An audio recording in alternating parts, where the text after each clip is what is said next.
introduction? Yes, that's right. Okay. Nice to meet Nisarga you. शाळेमध्ये आजच्या सत्रात सर्वांचे स्वागत आहे. सर. धन्यवाद सर. निसर्ग शाळेतील सर्व विद्यार्थी मित्रांनो, आपण निसर्ग शाळेमध्ये दरवर्षी दर शनिवारी दर आठवड्याच्या आपण या देशातला जगातला निसर्ग समजावून घेत आहोत. आज आपण अशाच एका परदेशी पाहुण्यांच्या वतीनं त्यांच्या देशातील निसर्ग अर्थातच जो देश अमेझॉन सारख्या नदीने मोठ्या प्रमाणात व्यापलेला आहे, अमेझॉनचं जंगल ज्या ठिकाणी 20% पेक्षा जास्त प्राणवायू या माध्यमातून आपल्याला सर्व जगाला मिळतो, असा असणारा अमेझॉन क्षेत्र आणि दक्षिण अमेरिकेतला सगळ्यात मोठा असणारा देश म्हणजे ब्राझील देश, या देशाविषयी आपल्या समोर माहिती सांगण्यासाठी फिजिकल डायरेक्टर असणाऱ्या प्रोफेसर डॉक्टर कार्ला इसाबेल पाउलो दा रोचा डे अराउजो या आपल्यामध्ये आज उपस्थित आहेत. मी त्यांचं मनपूर्वक या ठिकाणी स्वागत करतो.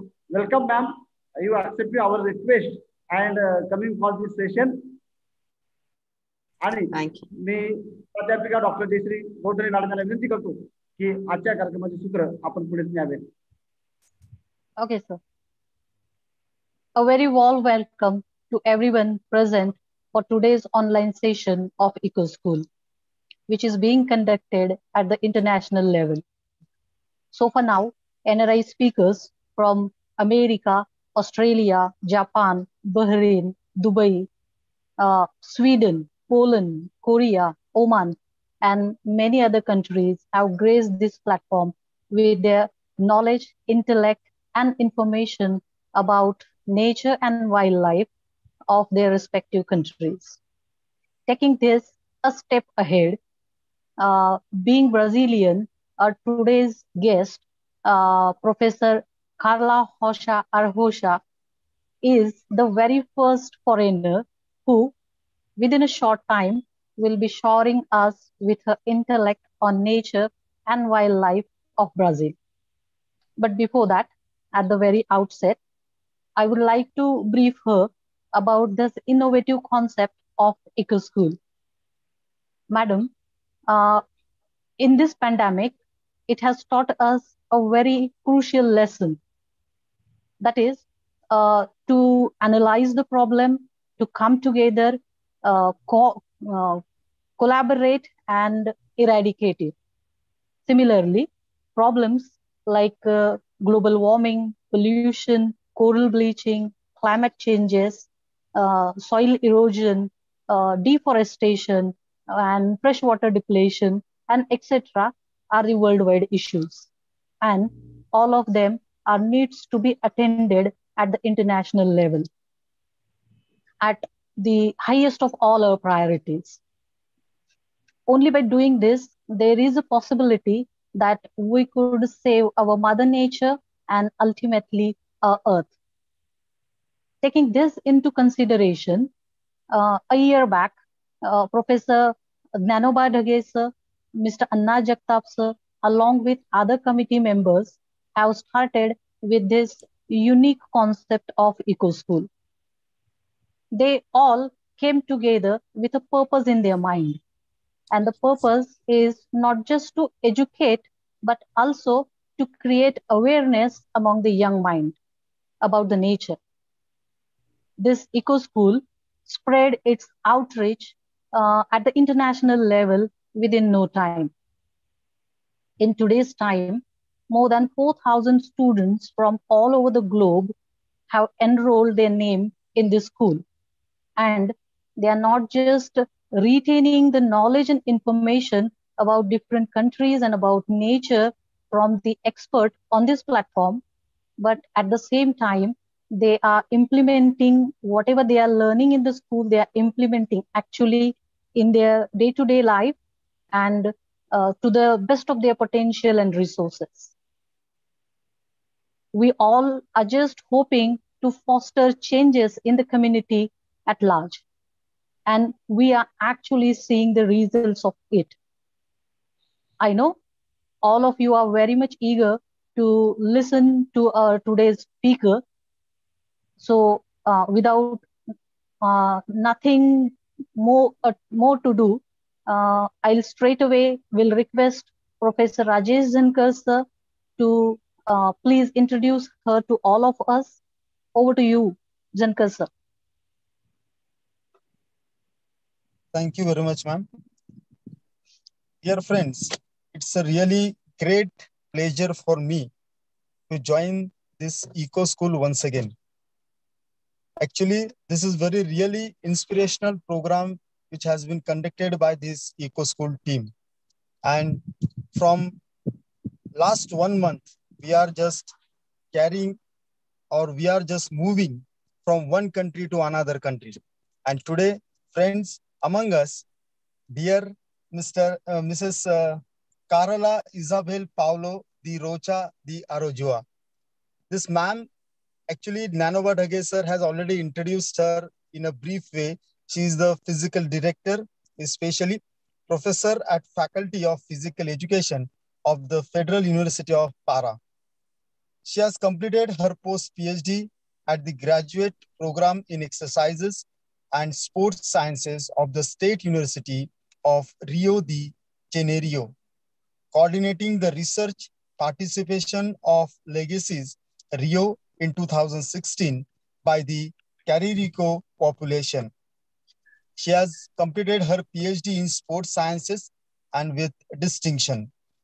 And as we understood that she is the sports person, she has achieved so many achievements on her credit also.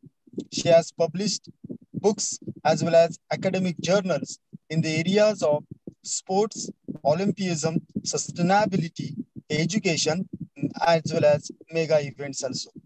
She is the physical education teacher since 1992. She is the coach and volleyball coordinator in various ranks of Sporting Cube de Hispaniola. I hope my pronunciation would be very much clear to ma'am also. So I once again welcome ma'am on behalf of this Eco School. Welcome you all. Thank you. Thank you very much. Thank you all for receiving me in India. I always say it's a pleasure, even if I'm not, if I'm speaking so far away from India. But I'm in love from India since I was a little girl.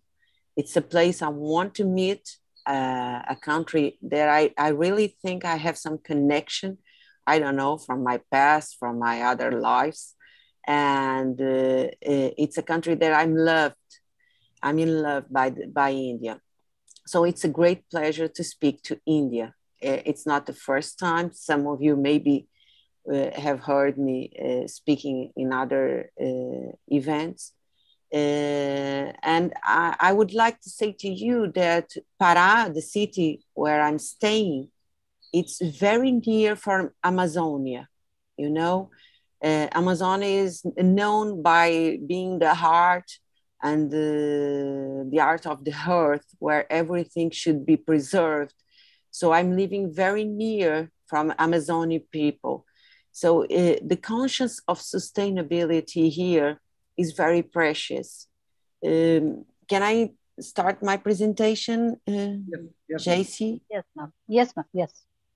Okay, I'm going to share my screen.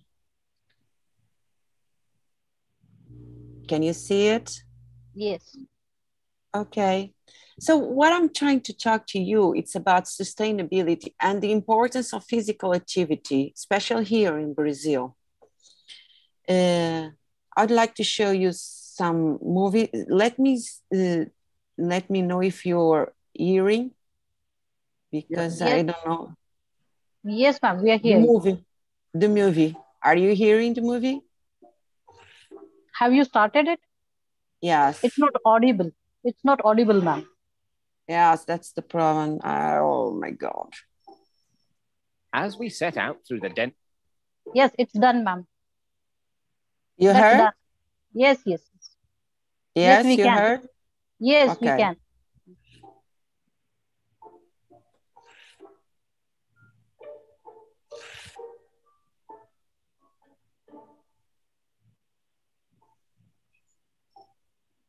As we set out through the dense jungle, we had but one goal in mind: to bring the people sustainable development.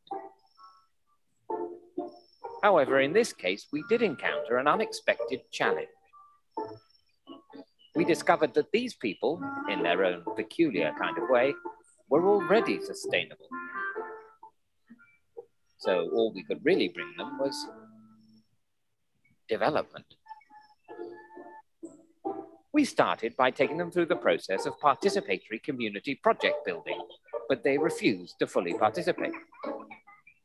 Next, we tried income generating activities, but for some strange reason, they seemed satisfied with less than $1 a day.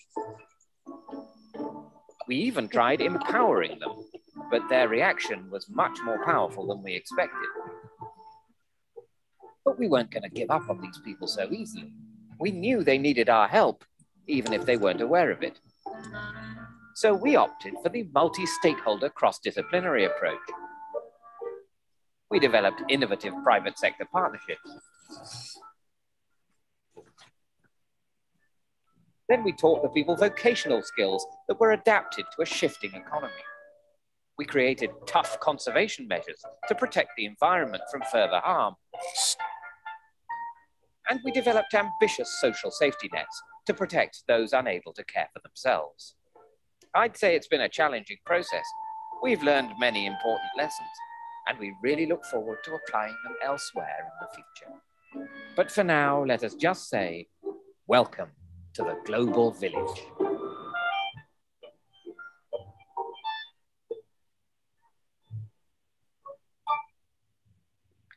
Well, I like to show this movie, this short sketch, because it makes us think about what really is sustainability. I don't know if you know, but I'm a Portuguese person that lives in Brazil for the last 25 years. Brazil was colonized by Portuguese people. So somehow this cartoon reflects what the Portuguese people has done when they arrived to Brazil. The same thinking was with the British when they arrived to India. They were bringing development, but they never look for the sustainability way of living from the people that were already there. They didn't consider that. And that's very important for us to think about it, because it's not only development that we want for our country, for the world. We want the sustainable one, a development that can be sustained. So what's sustainability? I like these words from this perception of sustainability from Irakan Confederation. It's an indigenous vision from USA, and they say the chief consider the impact of their decision on the 7th generation to come. So we should reflect. Do we really think about the 7th generation, or we only think about our generation, or at least our son's generation? It's very important to think that sustainability is not on short time. Sustainability is on a long, long time. So when we think and we talk about sustainability, we should get the perception that it's much more than thinking on today. It's thinking on tomorrow and thinking on 100 years from tomorrow. So sustainability is something that you can maintain over the time, according to Richard Heinberg. And according to Brundtland report from 1987, sustainable development is to meet the needs of the present generation without affecting the ability of future generation to meet their needs too. So are we really thinking about the needs of the future generation when we take everything from our planet, when we consume everything that is possible without thinking on the repercussions of our decisions? So I think Eco School, what it's trying to do is changing the way of looking at the earth, of looking at the world, of looking at eco-society. Your school is trying to make this new and future generation to think about the future for a long, long time, not on a short time. When I talk about sustainability, I always talk about these three dimensions. I never look only for one dimension. I think that sustainable development only can happen if we have the focus on environmental issues, on social issues, on economic issues. It's the only way for the planet to be sustainable. There is no other way. We cannot only focus on environmental issues and simply disconnect from social issues, because some countries need very badly to preserve the social ones. And sometimes they have to pay a price on environmental issues to get a better society. Sometimes we need to support more money to get a social environment, a good social environment, and also to preserve the planet. And we need to spend more money. So these three dimensions should be on balance. Okay, we should pay attention to these three dimensions. I show on the other side some of the authors that I study about these issues, and they are referenced to me, like Leonard Boff, it's a Brazilian one. Ignacy Sachs, it's a Polish. José Eliud Veiga, it's a Brazilian one. Yunus is very famous. I think that everyone in India have heard about Yunus. Bjorn Lomborg is from Copenhagen. Francis Pope, you know, it's the Christian Pope for people that believe in Christianism and are Catholics. So we want to build a new planet. We want to build a new land, a new earth.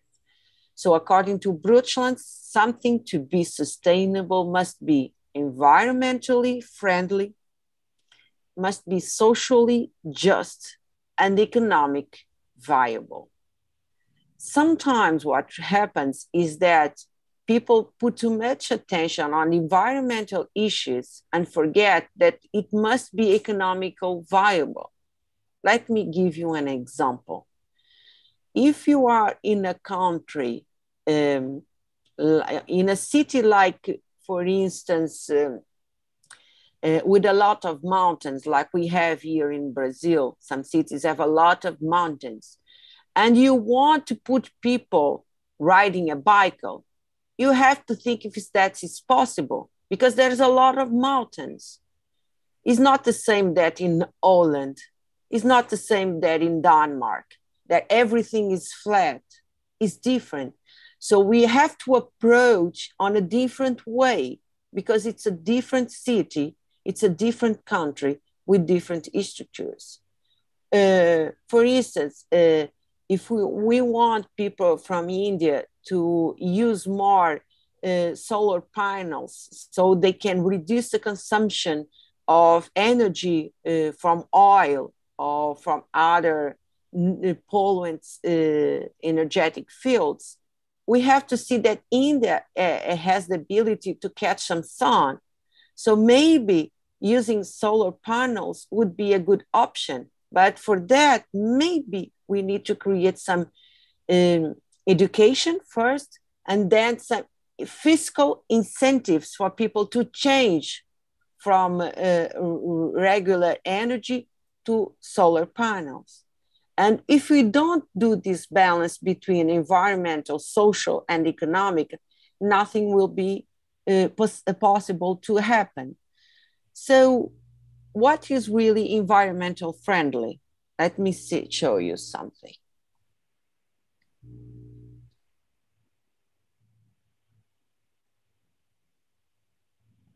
Once upon a time, there was a king in his castle. He lived in a beautiful world. High mountains, great seas, and marvelous animals. He thought he was a good king, but didn't really care about his kingdom. He just wanted to be rich and lead a wealthy lifestyle. To make the things he wanted, he built great factories. And to travel faster, he built roads, railways, and airports. This needed a lot of energy, so the king drilled deeper and deeper for oil and built more and bigger power stations. He thought that things had never been better. But gradually, his kingdom began to suffer. Large forests were felled, huge areas became like deserts, and even the climate itself began to change. He thought he could control everything, but slowly, the king realized that he must be kinder to his beautiful world or it would be damaged forever. He came to understand that he served his kingdom as much as it served him. So, he made energy from the force of the wind, power of the water, and even the heat of the sun. He tried to save energy and think of the future, not just the present. And he and his sons and daughters hoped that this would be enough. So did the kingdom recover? And does the story end happily ever after? No one knows yet, because you and I are still part of it.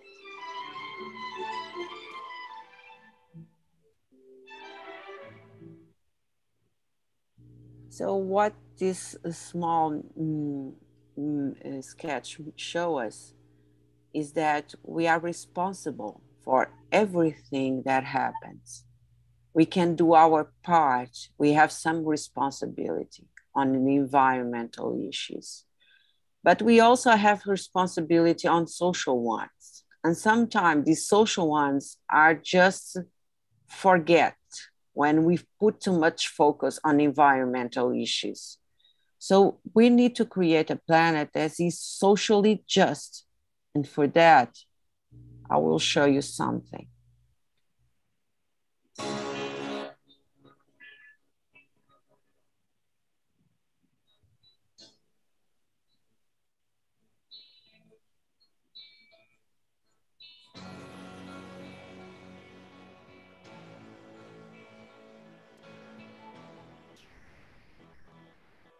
What they learn from here, they take it outside. This center has given us a lot of hope for the future.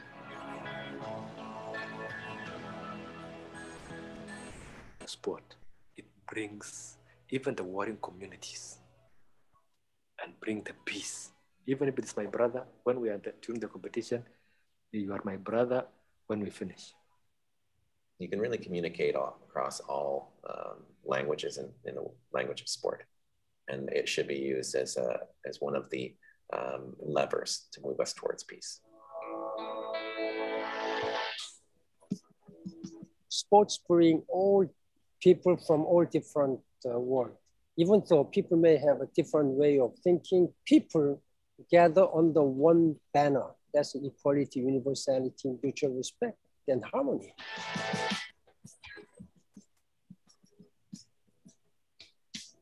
Sports unites us and makes us stronger as human beings. It builds friendship. It's something I'll carry with me to my grave.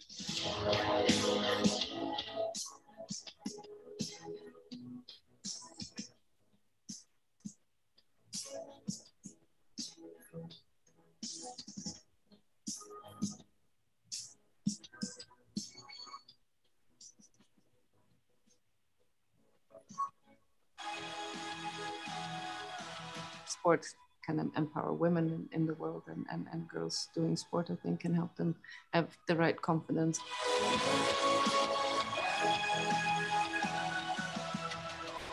They're the big sporting moments that persuade young people that not only was that exciting, but it was again inspiring enough to want to go and take up that sport.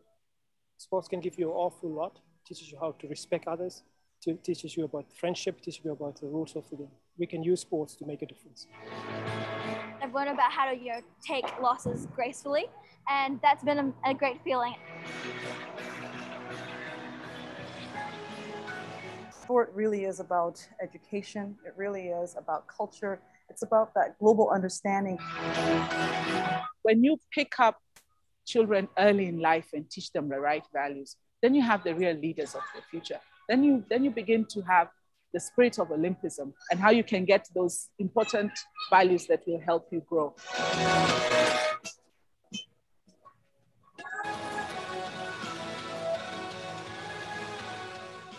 Sport brings people together, regardless of their background, regardless of their race, regardless even of their language. Sport is always about building bridges.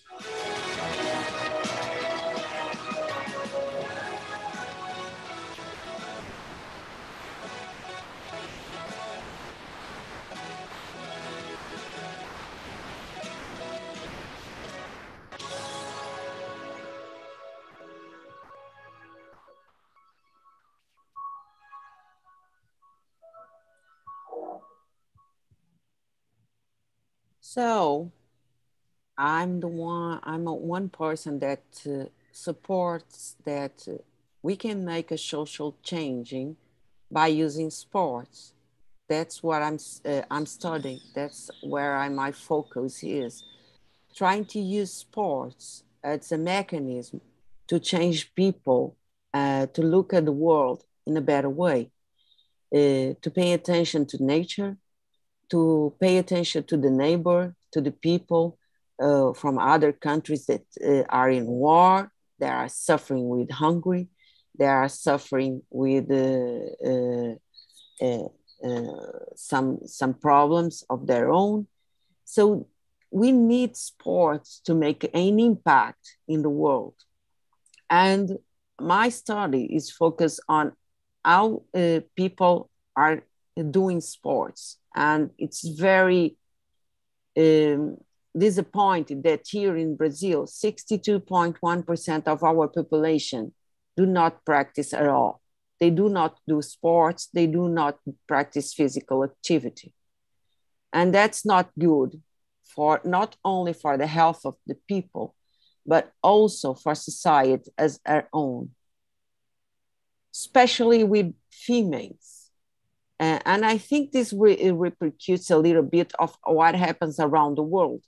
There are more males practicing sports than females. That is common.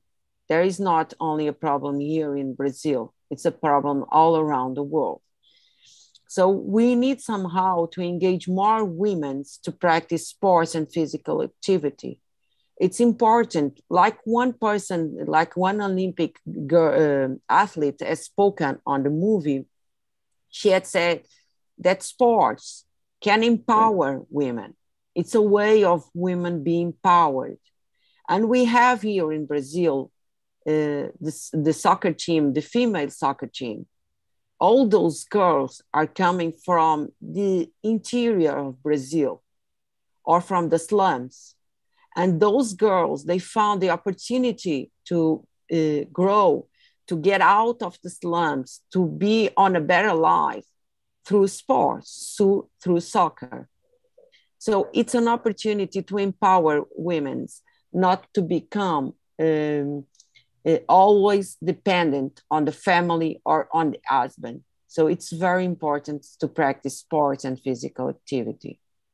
We also have a problem here in Brazil. I don't know if you have there in your country, but we have a lot of people, more than half of the population with 15 and 17 years old, they practice sports or physical activity. But people with more than 16 years old, only 27.6 practice sports. This is very low. And this is preoccupied to our community that studies sports and physical activity. Because physical activity especially can reduce some problems with the health of the older people. So it's very important if you think on the world as a complex that we should take care of one another. We should take care of people.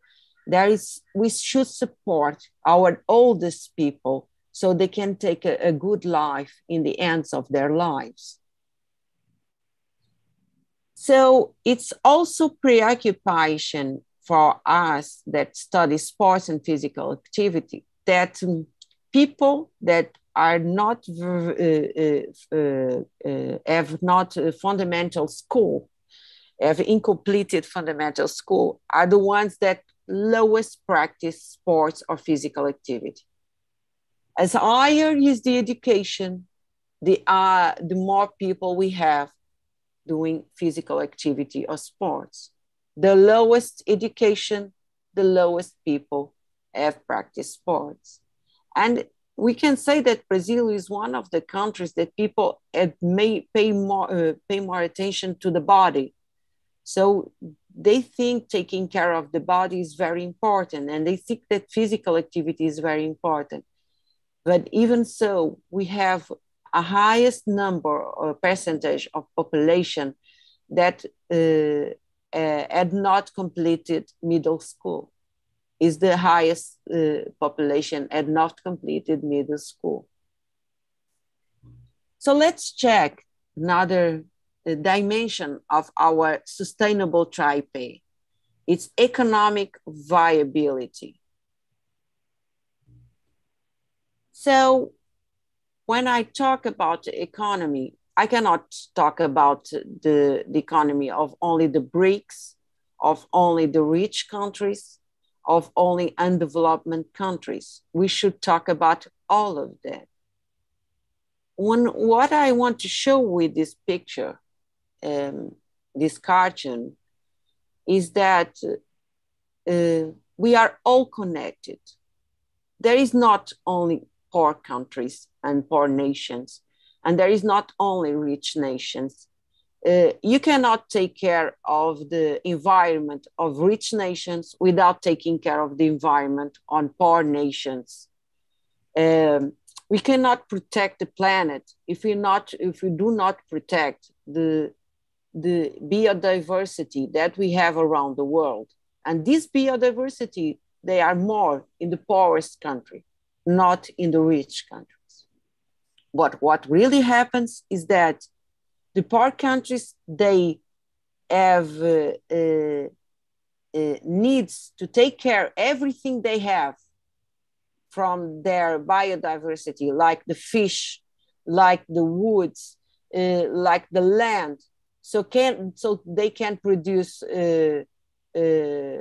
so they can sell the fish, so they can have the meat from the cows, or they can produce some kind of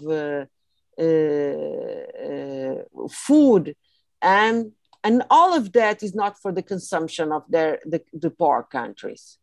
It's for the rich countries. So when people say to me, and I heard a lot of that because I'm Portuguese, and people say, you in Brazil, you are not preserving Amazonia. You are not preserving the heart of the world. And I say, it's not us we are not preserving. It's you. And they say, why? Why can you say that? And I say, because it's you who consume our wood. It's you who consume our oil. It's you who consume our fish and our meal. It's not us who consume everything. So if the rich countries don't focus, they have some responsibility on destruction of the Amazonia, on destruction of the planet. If they don't have that perception, we cannot change nothing in the world, because there is nothing we can do if the people that are running the world in Davos or in the United Nations have the conscience that we are all connected. It does not matter if USA or European Union are making changes to protect the environment. If they are not helping the BRICS and the undeveloped countries, so they can do the same. So The rich countries have an average of 5 times more impact in the planet than the least development. It's not me who is saying, it's the expertise on these studies. But the biggest decline of biodiversity occurs on poor nations that subsidize the lifestyle of the rich, like the cartoon is showing. The poorest countries are taking from their fields, from their biodiversity, so they can support the life of the rich countries. Like here, we have problems with climate change. We have problems with, do not call anymore third world, but it was called in the 70s and in the 80s. And this cartoon is from the 90s, the third world. And there's the financial crisis. And all attention goes to financial crisis. All the money goes, all the resource goes to financial crisis, never to climate change, never to social issues like the problems of the people from Africa and other countries that are not developing enough. So we need to take care and to educate our kids, our students, our future generation. That is important to use the money in the proper way, not only for that crisis, but also to take care from social problems and environmental ones. The effective growth of the economy and the population will depend on some factors such as peace, and we don't have peace right now in the world. It's not only Europe that is suffering with the Ukrainian war, it's the whole world that is suffering with the Ukrainian war. We need social stability, we need equity, security, honest leaders who can come further, education and openness to new ideas, willingness to admit mistakes and keep trying on a constant and appropriate technology progress. This is very important. So I think that sports and physical activity, especially if we use the nature, like here in my image, we have capoeira, we have marajoara fight, we have crossing, we have sports on the beach. If we use the nature to promote sports, we can preserve the nature, because people that practice sports on the nation, they want a clean nature. They want a place that are clean, that they don't have pollution. They don't want to destroy that part where they practice sports. So it's very important to take care of the planet and use sports as a tool for that. Let me finish by showing something that I think it's my area of study, but I think it's something that could contaminate the world with some hope. I don't know if you saw the Rio de Janeiro Olympic Games, but if you have the opportunity to saw it, the close ceremony was about sustainability, only about sustainability. And people that was working by free, the volunteers that were working by free on that close ceremony has done this.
So this is a picture from the close ceremony that happens in Rio de Janeiro in 2016.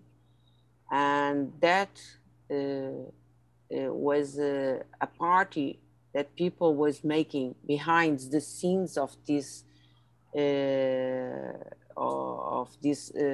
edification from Maracanã Stadium, and people all around the world, people from the slums, people from the rich people, from middle class, they all together celebrating sports, celebrating culture, celebrating the planet, celebrating the living in one way all together. So thank you very much for the attention. Sorry if my English is not so good. I would like to say that I speak Portuguese from Brazil, Portuguese from Portugal, a little bit of English, a little bit of French, a little bit of Spanish. So it's hard to speak well all of that, but we're trying to speak. Okay, thank you very much. Let me finish. Indeed, it was a treat to listen to you, ma'am. You really gave us a different perspective to tackle with the environmental issues. Despite of your hectic working schedule, time differences, and the very fact that you are devoting your time of your beloved weekend is something that is inspiring to all of us as well. If any of the audiences have any doubts, the stage is for you. Mr. Evan Patil, sir. Patil, sir.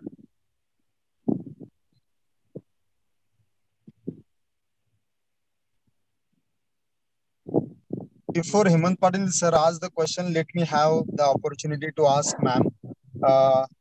Ma'am, I would just want to know from your side, especially from the Brazil, what sort of sports facilities are available throughout, right from the schooling as well as at the graduate level, university level also. So could you just throw light about the sports facilities in Brazil? Okay. Let me say to you that we don't have enough sports facilities here in Brazil because Brazil is too big.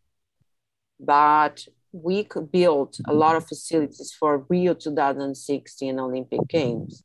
And unfortunately, with the exchange of government that we have in Brazil, we have since 2016 two types of president, and now we are going to the third one.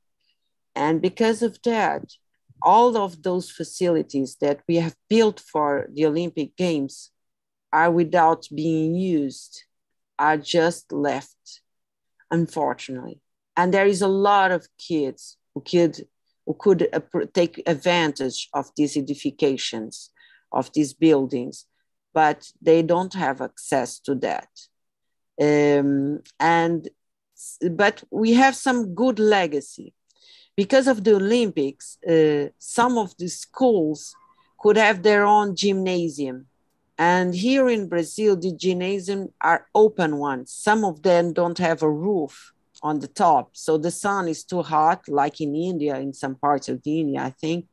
So they have to practice physical education on the very high temperatures. So it's very hard, but at least they have a place. But they don't have enough material to do sports. I have some students that are working in some schools here in Amazonia, and they only have one basketball ball, one volleyball ball, one football ball for all the kids that practice physical education in that school. And there is 2 classes for each hour. 2 classes of physical education. This is the material that they have. So this is very suffering for us of physical education because we want that the legacy of Rio 2016 could be a good legacy. Unfortunately, it was not. I hope I had answered. Okay. Yes, ma'am. Yes. Yes. Which the best practices in education system in Brazil about environmental awareness? Sorry, I didn't understand. It cut. About environmental awareness, which kind of the best practices you implementation of government side, yeah, university side about environmental awareness in school, yeah, college or university level education. Yes, some of let me explain to you. It was a big problem here when we received the Olympic Games. The International Olympic Committee told us that we should build all this infrastructure in 1 or 2 or 3 places. The Brazilian people want to distribute all these venues around the city of Rio de Janeiro. So we could put some facilities near some schools, some important schools, public schools, but they didn't allow us to do that, the International Olympic Committee. So kids from schools don't have the opportunity to use those facilities because they are very far from the school. Kids from the clubs, they cannot use that because they are very far from the clubs. And they don't have infrastructure in their own schools, in the public schools. The private ones, they have infrastructure for sports and physical activity, but it's very small because physical activity and sports are not very important for education here in Brazil, unfortunately. Even if we had received the most mega event in the world, they still treat us from physical education like a poor brother from other disciplines. We are not so important as mathematics, as English, as Portuguese, so as biology, as science. We are the poorest brother of all disciplines in school, unfortunately. Ma'am, I have heard that. Yes, please, ma'am. Ma'am, in our India, we have that the concept like the trees and the God. It means in our India, we just pray the God as well as we pray the trees also. Does it happen in Brazil? Do you have such a kind of faith in God as well as the nature? Because in India, we always pray the nature as well as the God. So therefore, in our India, we have the great binding about the nature, environment, and all these capacities. So do you have such a kind of thing in Brazil? You know, you're saying that we have a religion connection with nature. Is that what you're asking about it? Yes. Okay. People from indigenous people that lives in the Amazonian forest, they treat nature like a part of their own religious context, okay? They believe that nature is not a god, but somehow they must preserve the nature, not only for their own support and their own way of living, because they believe that their gods had given to them the nature for them to preserve. But there is a distinction between people that live in the forest and people that live in the city. And unfortunately, people that live in the city, they don't pay too much attention to nature. Brazil, it's a country that is in development, like India, like South Africa, like China. And those countries, they put too much focus on money, on making money. The economy is the most important thing to do. So if you put too much attention on money, you always stop giving attention to social problems and environmental problems. And there is a fight in between where the money goes to social problems or goes to environmental problems. Okay, that's always happening in countries that are in development, that are getting near rich countries. So this is a fighting that we have. So people here that live in the city, they don't have so much attached with the nature. But if I compare the relation between Brazilian people with nature and the relation of the American people, European people with nature, I would say that most of the Brazilian people, they have a natural attach to nature. I'm just going to give you a small example. I have a son, when he was too small, with 6 years, he would study in the similar eco school. It was a school full of nature, only one class for a year, and the kids they didn't use shoes because they didn't want to use shoes. They just were running all over the place.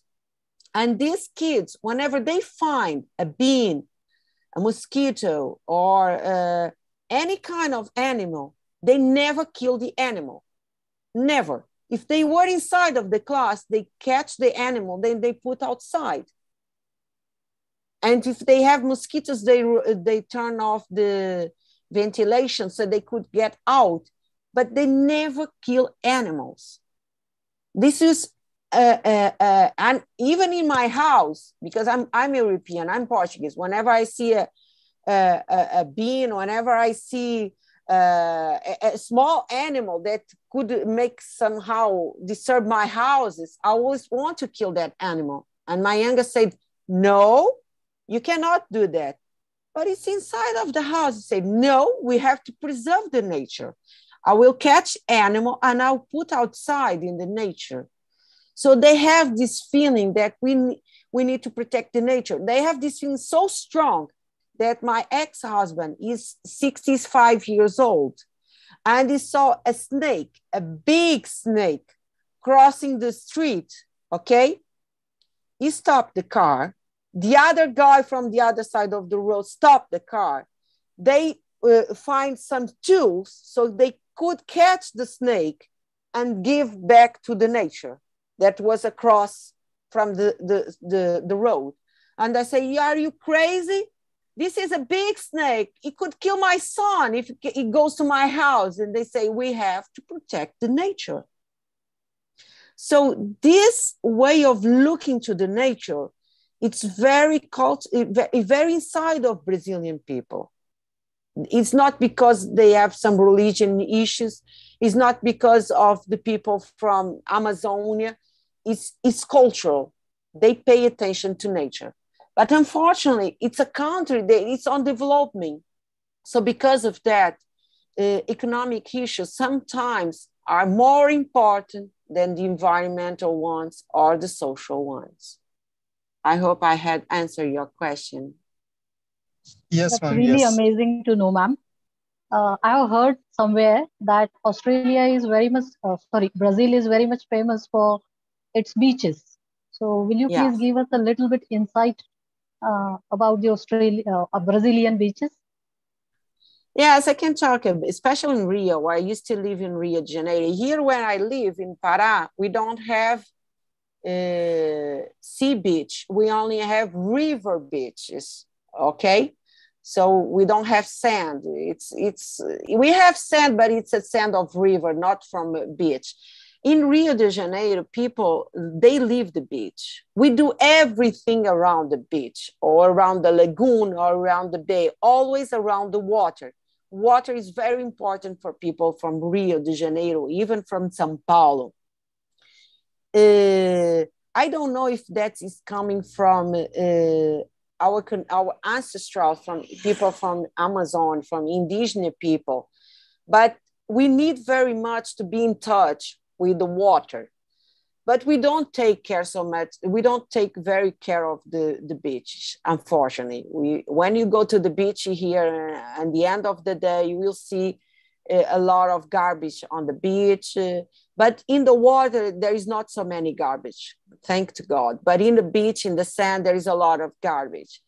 And we still cannot change the mind of young kids and the oldest persons that we are the ones that produce the garbage, so we should take care of the garbage and not put the garbage outside on the street. If you are driving the car and just open your window and drive the trash away, we should not do that. There is no conscience about that yet in Brazil. There's a problem with the garbage, a big problem. Like in India, normally we have lentils, rice, green veggies in our food. So what is the staple food of Brazil? What? Sorry, I didn't catch. What's the staple food, staple diet of Brazil? Daily diet the food? of Brazil. Oh, food of Brazil, okay. People in Brazil, they like to take a lot of juice, okay, natural juice. So people, whatever they want, to take natural juice. But the poorest people, they don't have sometimes money to buy a food on the plate. You know, we eat a lot of beans with rice and meat. But poor people right now, especially right now, our economy is very lowest. The poorest people don't have money to go to work and have a plate with rice, beans, and meat. So sometimes they take some, we call salgadinho. I don't know how to say in English. It's something made of bread, you know, the bread with something inside. And we go and take a juice and eat that and go to work. Okay, it's very simple.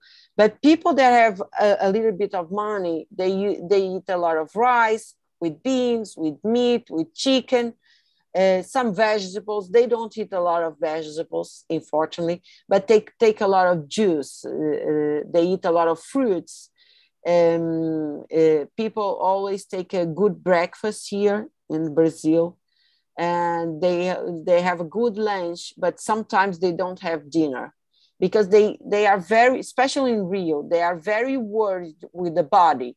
So when they arrive from working, from their jobs, they take a shower and they go riding a bike, they go running on the beach, they go playing soccer on the beach, they go play volleyball on the beach, especially in Rio de Janeiro. Here in Pará, we don't have so many places to practice sports. So people have difficulty to practice sports. They only run and ride a bike, okay? Because there is not a lot of places to do sports. In Rio, it's different. We have not only the beach to practice sports, but we have also inside of the city places, specific places to do sports. So people prefer to do sports and then arrive to the home and eat something very light before go to sleep for the next day. One last question from my side, ma'am. Hello, ma'am. My name is Auni. Hello, Auni. Standard 6. My question is, what is the national fruit of Brazil, and what is the national flower of Brazil? National what? Food? National fruit and national flower. Oh, national fruit. I can say to you, there is not a national fruit from Brazil, because the fruit that people valorize the most is mango. A mango is not our fruit, it's your fruit. It's from India. The Portuguese has bring from India to Brazil. It's not our fruit. We never had mango here when the Portuguese arrived to Brazil. So we have a lot of national fruits, but I don't know how to pronunciate in English because they are very untypical. Only we have here in Brazil. Okay, is some fruits that we only have in Brazil. It does not exist any part of the world. I can try to see if I can show it to you. Let me check it out.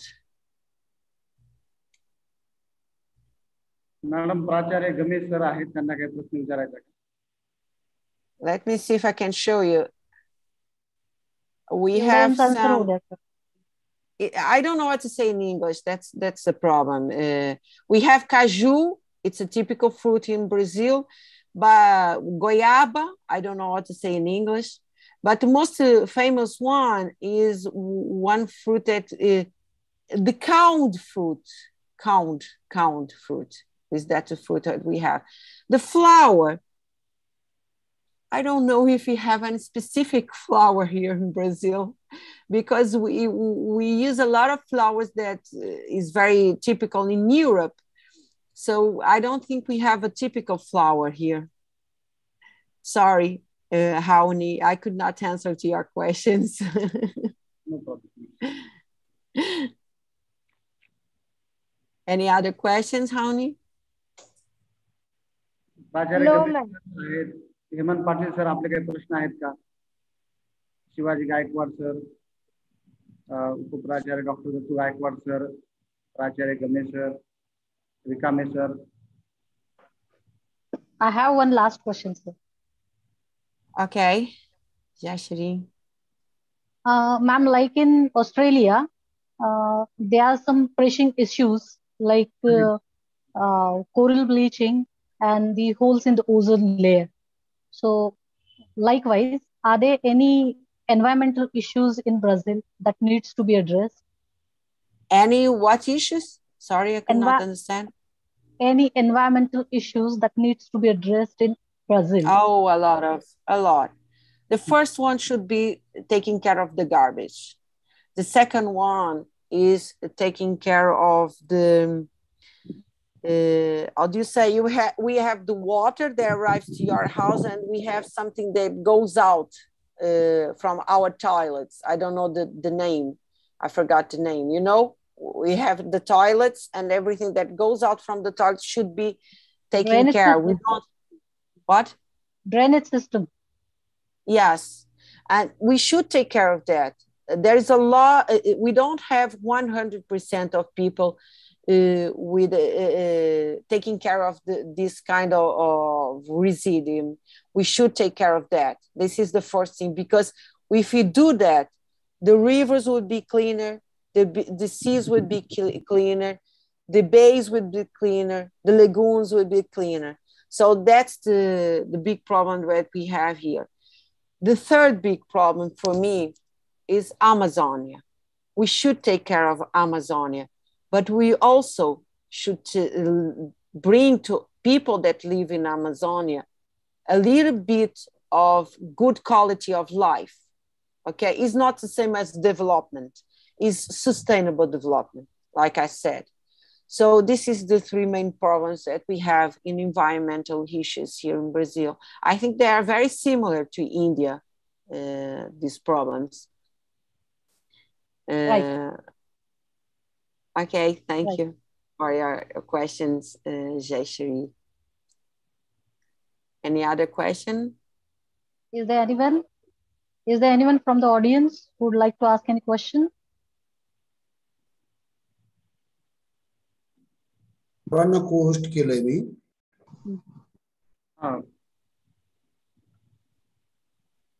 Madam, What is the relation between sports and ठीक आहे, नंतर Jayashree madam त्यांना हा बोलू का? हा बोला sir.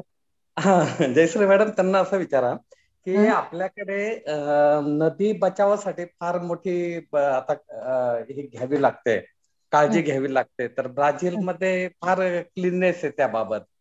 तर नक्की काय करतात, म्हणजे त्यांची सिस्टीम कशी आहे तेवढं जरा, कारण त्यांचे उच्चारण आणि आपलं ते सगळं मॅच होणार नाही. तुम्ही त्यांना विचारा की हा, म्हणजे त्याबाबत काय त्याचा देश काय उपक्रम राबवतो. Okay, okay. Hello, ma'am.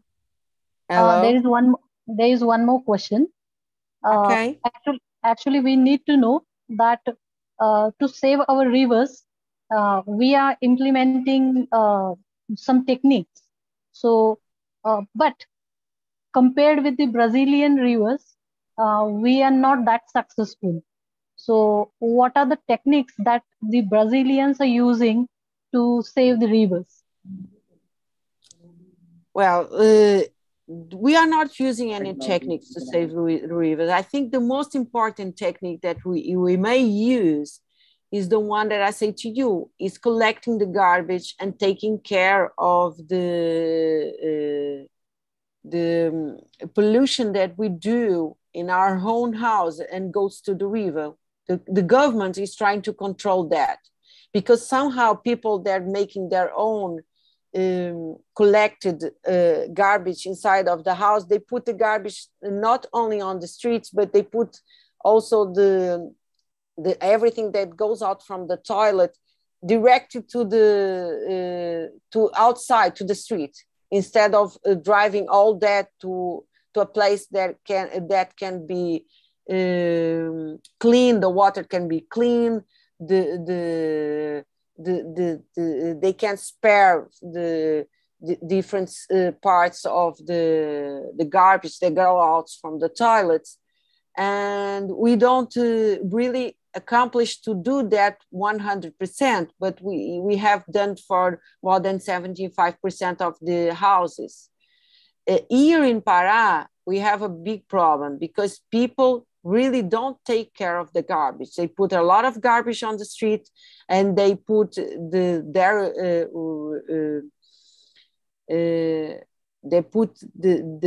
thing that they produce on the toilet direct to the streets in most of the places. So that will contaminate the rivers, that will contaminate the lagoons, that will contaminate everything. But our rivers are very big, and our population is not so big as the population of India. So we don't produce so many garbage. We don't destroy so many rivers because our population is very lowest. We only have 200,000 people for a country of the dimension more.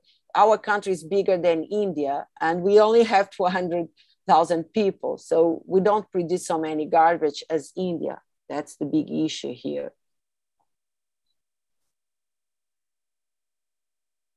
Should we close it now? Dage sir? Komal, okay?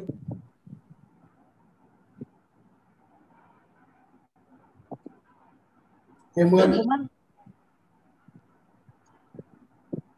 Komal? Gordon, madam.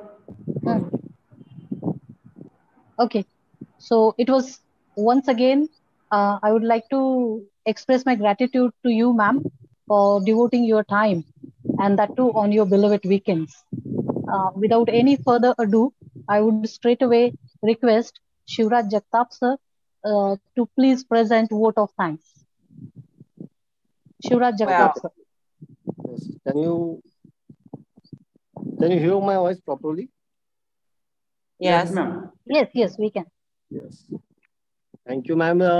Thank you, Ms. Dr. Carla Rocha. You give us your valuable times for us.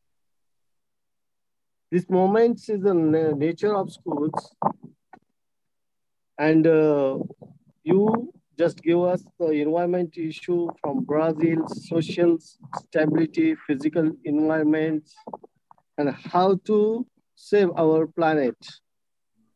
This is the very important to us, our students in India. This is the very valuable informations, and I'm especially thanks Ms. Dr. Carla Rocha, Miss and especially hosting Miss Jayashree Gordon and Mr. Jnanoba Dhage. Especially thanks to who organized these events and this meeting, Mr. Anna Jagtap. Here is some internet issue because there is the nature environmental problems. Hello. Okay. Hello? Yes. Yes. Can I hear my voice? Yes, we can hear you. Okay. Dr. Carla Rocha, you just give us very valuable times. once again, where from Indians, we thank you very much from Ms. Jessie Gordane, Janova Dhage, and Mr. Anna Jagtap, and all over our natures, School of Natures. Thank you. Ma'am. Thank you very much for the invitation. Ma'am, on behalf of Eco School, I would like to officially invite you to India. Whenever you have pleasure. Whenever you have time, give us a call and please do visit. Yes, it would be a pleasure. I'm pretending to go to India, especially now that COVID is more on control. Try to visit India is make my part of my plans. I want to give some classes there with Professor Gupta.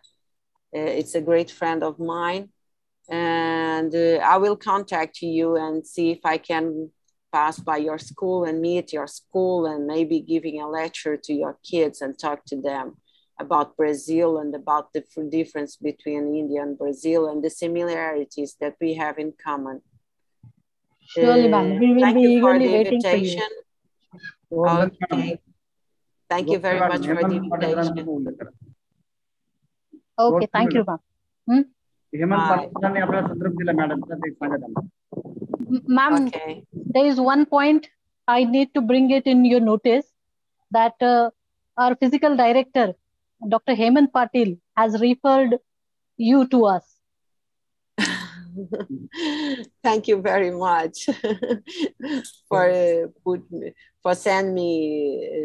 me in contact with Jaishri, because it's a pleasure being here and talk about sports and sustainability, because they must be together always. 6 months after special invitation and global activities from field.